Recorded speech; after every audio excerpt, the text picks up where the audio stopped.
Peço desculpas pela pobreza do dedilhado, mas fiquem tranquilos. Aos 79 anos, a música é, para mim e por enquanto, apenas uma busca experimental. Assim, permitam-me que me apresente pelo que realmente sou e faço. Manuel Carlos Chaparro, estudioso e profissional da escrita jornalística. Apenas isto.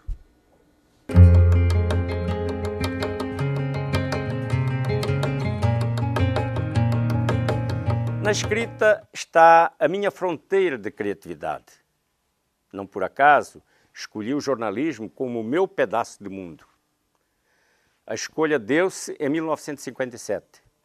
Jovem militante operário, descobri que no jornalismo se escreve para que também os outros, todos os outros, possam dizer e saber, lutar e agir, perguntar, responder, concordar, divergir, viver e transformar. Por isso e para isso quis ser jornalista. E o que tudo isso tem a ver com a música? Tem a ver, sim, e muito. Nesta fase da minha vida, mais do que em qualquer das fases anteriores, ambiciono melhorar a qualidade do meu texto. E para escrever melhor, decidi dialogar com a música. Quero descobrir, sentir as seduções imersivas da linguagem musical, na sua maravilhosa escultura de ápices. Quero compreender a magia das combinações de ritmos e harmonias, de pausas e andamentos, intensidades e suavidades, crescendos e decrescendos. Na verdade, estudo música de olho no futuro. No futuro, antevejo a continuidade da linha do tempo que há 7 décadas me amarra à função social da escrita. Vem de longe essa caminhada. Até onde posso enxergar no labirinto das lembranças, lá está, 70 anos atrás, o marco inicial do meu envolvimento vital com a escrita. Tinha então 8 anos e era aluno da 2ª série do curso primário. Ei-lo aí na foto amarelada, fedelho quase insignificante com o sorriso desdentado da idade. O adulto engravatado da foto é o professor Lança, figura inesquecível que em 4 anos ensinou a Chaparro quase tudo o que ele sabe de gramática. Em boa parte, graças ao que o professor Lança já me ensinara da norma e da lógica gramaticais, vejam só, assumi poderes de escriba naquele grupo de miúdos, como se diz em Portugal. Por decisão informal, a classe delegou-me a divertida responsabilidade de escrever bilhetinhos da iniciação amorosa daqueles malandrotes interessados em conquistar olhares e sorrisos femininos da escola ao lado. Escrever é, desde então, a energia inteligente que me articula e movimenta, como ser pensante. Na raiz desta história há, porém, uma anterioridade sem a qual nada se explicaria. Meu pai, o ferroviário Gabriel Marques Chaparro, cresceu analfabeto na pobreza rural alentejana. Só aos 20 anos, no serviço militar, aprendeu a ler e a escrever e desenvolveu escondidas e surpreendentes habilidades para a escrita. Com elegância e clareza, tanto na caligrafia quanto no fraseado, fazia anotações quase diárias em cadernos de papel pobre sobre episódios e emoções do dia a dia. Escrevia cartas, muitas. Além do gosto pela escrita, do ferroviário Gabriel Chaparro aprendi que só a honestidade radical nos dá direito a falar em dignidade. Derivam também das lições paternas de honestidade alguns dos balizamentos éticos que organizam as relações profissionais de Chaparro com o texto. A principal delas estabelece que jamais os encantos da escrita devem ser usados para enganar os outros. Mas voltemos à linha do tempo para lembrar que o período da infância chegaria ao final de forma dramática. Aos 11 anos, sem aviso prévio, a linha do tempo empurrou-me para um desvio de percurso que aparentemente destruiria todos os meus sonhos de garoto. Em outubro de 45, o menino Manuel Carlos Chaparro adoeceu gravemente, com dores progressivas na articulação superior da perna direita. Ficou sem poder andar. Tuberculose óssea era o nome da doença. O bacilo de Koch instalara-se na cabeça do fêmur direito e a destruiria. Por ser pobre e filho de operário, esperei quase um ano, por uma internação hospitalar especializada em doenças ósseas. Durante o período de espera, a experiência da dor foi também o início do aprendizado pedagógico da superação. Enquanto aguardava a vaga hospitalar que me daria acesso ao tratamento, descobri em mim uma surpreendente capacidade de acreditar no futuro. E acreditar no futuro implicava lutar por ele. E nisso identifico outra herança genética, esta da minha mãe, a guerreira Catarina da Conceição, corajosa e analfabeta. Em lutas concretas, diárias, por acréscimos de renda ao curto salário do marido, essa lentejana heroína jamais permitiu a entrada da fome em sua casa pobre. A doença do filho passou a ser para ela mais um motivo de empenho na luta por sobrevivência digna. Quanto a mim, não pensava na doença, mas na cura, embora sabendo-a difícil e demorada. Após 10 meses de espera, decidiram finalmente internar-me. Fui para o sanatório do Otão, perto da cidade de Setúbal. Aí seria o meu lugar de luta. Durante 4 anos, o Chaparrinho, como os ferroviários colegas do pai o chamavam, contemplou e fez parte deste cenário exuberante. Olhar o estuário da Foz do Rio Sado era a compensação a desfrutar naquele hospital instalado no antigo Forte do Outão, construído no século XVI.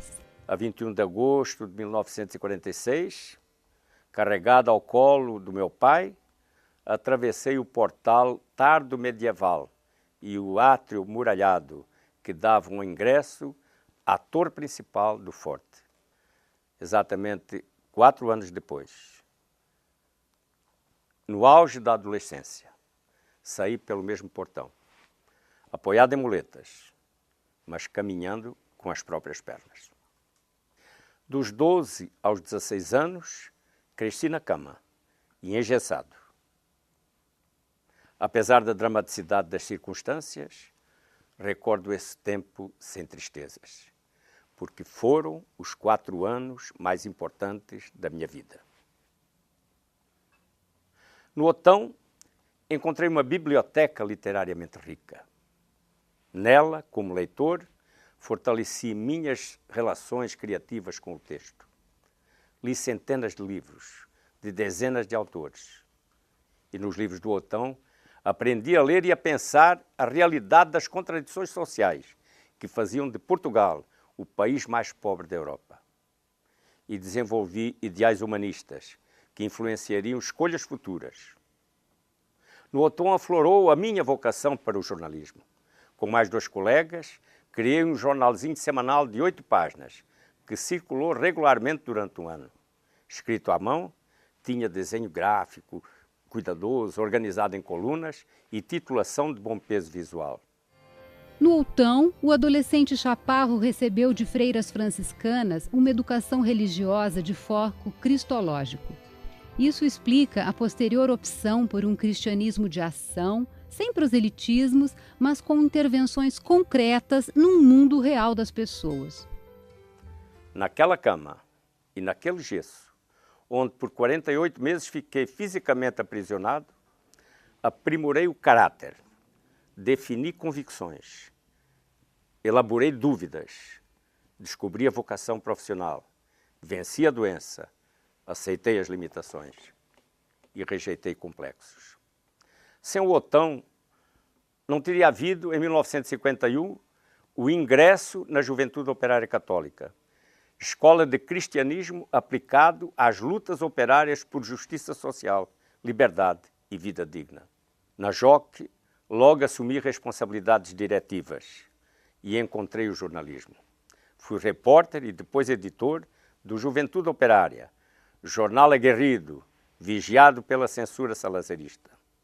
Circulava mensalmente, com tiragens de 20 a 30 mil exemplares, vendidos em portas de fábrica, cafés e residências pelos militantes. Sem as leituras e sem os escritos do Outão, sem a escola de vida e o laboratório de texto em que a JOC se constituiu, o filho do operário Gabriel Chaparro jamais poderia acalentar o sonho de se tornar jornalista profissional. Mas acalentou e o realizou, mesmo tendo apenas a escolaridade básica dos 4 anos de curso primário. Em 1958, aos 24 anos, obtive o registro profissional de jornalista, quando já trabalhava como repórter do Diário Ilustrado, um vespertino lisboeta importante, com 3 edições diárias. Singrei com facilidade na profissão. Com o decorrer do tempo, porém, crescia em mim a angústia da frustração devido à poderosa censura salazarista. Ela me tolhia a liberdade de dizer e agir pelo texto. Mas eis que em 1960 uma luz nova surge, iluminando novos horizontes. Recebi do Brasil um inesperado convite. Dom Eugênio Salles, então o mais jovem bispo brasileiro, queria ter-me como editor do jornal da sua arquidiocese, a Arquidiocese de Natal, que ele dirigia como administrador apostólico. Aceitei de imediato, ante a perspectiva de fazer jornalismo com liberdade no país mais admirado da comunidade lusófona. A bordo de um Constellation da Paner, atravessei o Atlântico na noite de 27 para 28 de maio de 1961. Comigo vieram a esposa, Maria da Conceição, e uma filha de 3 meses, a portuguesinha Paula. Na linda cidade de Natal, Chaparro tinha à sua espera o fascinante desafio de transformar em jornal influente na discussão pública um semanário de sabor paroquial fundado em 1937, composto e impresso em máquinas velhas, financeiramente pobre e ainda por cima chamado A Ordem. A Arquidiocese de Natal desenvolvia o mais importante trabalho social da Igreja Católica no Brasil, o chamado Movimento de Natal, conhecido e reconhecido até internacionalmente. E Dom Eugênio queria um jornal integrado ao discurso diocesano da transformação social das estruturas. Nesse rumo, eu como editor e o diretor, Dr. Otto Guerra, já falecido, fizemos uma solidária dupla. Dr. Otto era uma das figuras mais respeitadas da cidade, diretor da Faculdade de Direito da Universidade Federal. Um homem sábio, culto, justo, corajoso e sensato. E demonstrava isso nos ótimos editoriais que escrevia. Mantivemos o título A Ordem, mas modificamos profundamente o jornal. Em 3 anos, a Ordem ganhou 4 prêmios ESSO, fazendo jornalismo de reportagem e debate dos problemas sociais, políticos e econômicos da região. Vale a pena evocar circunstâncias desse sucesso em depoimentos de 2 protagonistas da vida cultural norte-riograndense. O jornalista Marcos Aurélio de Sá, hoje diretor do diário Jornal de Hoje, e o filho do Dr. Otto, o advogado e professor Marcos Guerra, atual vice-presidente da OAB do Rio Grande do Norte. Eu era um jovem ainda estudante do ensino médio e eu fui fazer um estágio no jornal A Ordem. E eu via o jornal A Ordem como uma coisa diferente da imprensa de Natal na época. Era um jornal que não estava a serviço de nenhum grupo político. E a orientação que Chaparro nos dava era que os assuntos que fossem de interesse público, esses sim, é que importavam a comunidade, e o jornal podia fazer crítica a qualquer partido, podia publicar matérias que a gente jamais veria nos outros jornais. Era uma coisa diferente. E eu posso dizer, hoje eu sou jornalista profissional, eu sou editor de um jornal, tenho já uma longa história de vida, posso dizer, esse sentimento da obrigação que o jornal tem com a sociedade, eu aprendi a ler. Vamos situar as coisas no período. Eu tinha 20, 21 anos de idade, era estudante na Faculdade de Direito, trabalhava como jornalista na emissora, Rádio Rural, e começava a trabalhar em educação, na Secretaria da Educação, com a primeira experiência do Paulo Freire, em Angicos. O que me impactava era o jornal ocupando os espaços. Quando se passava no sábado pela manhã, nas bancas de jornal, a gente via a primeira página da Ordem. No mesmo papel em que ele era impresso, vocês soltaram a primeira página, um mini outdoor, que dizia: hoje a Ordem está discutindo isso, leia sobre isso. Isso era muito importante, porque os outros jornais eram sempre iguais e a Ordem inovava. Ela trazia temas que interessavam a sociedade. Saí de Natal em outubro de 1964 para montar um modelo jornalístico de assessoria de imprensa na SUDENE, a poderosa Superintendência do Desenvolvimento do Nordeste. Fui para lá no bojo de um vitorioso movimento coordenado por Dom Hélder Câmara, de pressão sobre os militares, para que o comando da SUDENE fosse devolvido aos civis e aos técnicos. E assim aconteceu. Logo que cheguei à SUDENE, conheci e estabeleci bom relacionamento com um certo José, jovem jornalista que cuidava das atividades de editoração na área de apoio técnico ao comando da instituição. Aquele jovem de cabeleira clara e olho azul era José Marques de Melo, que se tornaria nosso mestre-maior na área das ciências da comunicação. Na SUDENE, eu e a minha equipe de 3 repórteres implantámos efetivamente um modelo jornalístico de assessoria de imprensa. A experiência vivida na SUDENE motivou o interesse de Chaparro pelo estudo da importância e da história das fontes no jornalismo.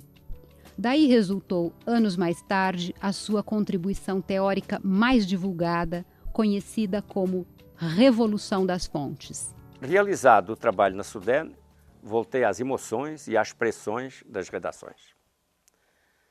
E a linha do tempo desdobrou-se, então, em curvas e retas que exigiriam narração exaustiva, cansativa. Direi, em resumo, que foram percursos de crescimento profissional, em produtivas passagens por vários jornais, entre eles o Jornal do Brasil, o Diário de Pernambuco, o Jornal do Comércio do Recife, o Diário Popular e a Folha de São Paulo, sempre como profissional do texto. Mas a linha do tempo pode também sofrer interferências surpreendentes.